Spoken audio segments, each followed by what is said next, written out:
wadahadaladii dalka Turkiga dhawaan ku dhexmaray dawladaha Somaliland iyo Soomaaliya isagoo gudoomiyuhu geesta kale iftiimiyay sida ay sharciga u baalmarsan tahay ku dhawaaqida golo siyaasadeed oo mucaarid ah siyaasiyiinta golahan samaysteen oo u sheegay inay dhowraan dastuurka wadanka dalkana ay ka daayaan qas siyaasadeed iyo fowdada isagoo gudoomiyuhu bulshada Somaliland meel kasto ay joogaan u soo jeediyay in la iska kaashado ilaalinta nabadgelyada iyo qarannimada jiritaanka Somaliland isagoo amuraha ka hadlayna waxa kamid ah hadaladiisii in la yiri dawladdu ma jirto golayaal ma jiraan la sameeyay guddi gole kale oo la yiri golaha saxiita iyo wada tashi taasina wayna ku soo korodhay golayaal baa jira qaran waxa weeye hadii aan dastuurka iyo sharciga la dhowrin ururada la furay waadaweydana ururadii baa la furay doorasho la galay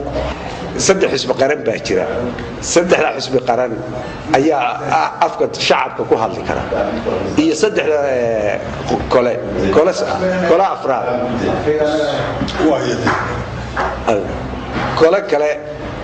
oo cidii sheegay waxa weeye waa sharci jabin dastuurkii jabisay waxaan ku waaninaynaa oo soo jeedinaynaa waxa weeye gudidaas sheegatay golaha sheegtay saxiitaan wixii ay dhibaato qaba way soo sheegan karaan iyagoo shakhsi ay sheegan karaan laakiin iyagoo gola waa sharci dar meel dastuurka iyo meel sharciga u baneynayana ma jiro waxaan u soo jeedinaynaa odayaashaasna inay ka waantoomaan dalka ay fowdada ka daayeen iyo golay sheegteen goladee mana aha ka qaladka kaleena waxa weeyaan qaranka gola qaran bay yiraahdeen qaran micnaheedu waa nation weeyaan nationna ma noqon karaan marka odayaashaasi waxaan leenahay way qaldameen ha ka soo noqdaan qaladkooda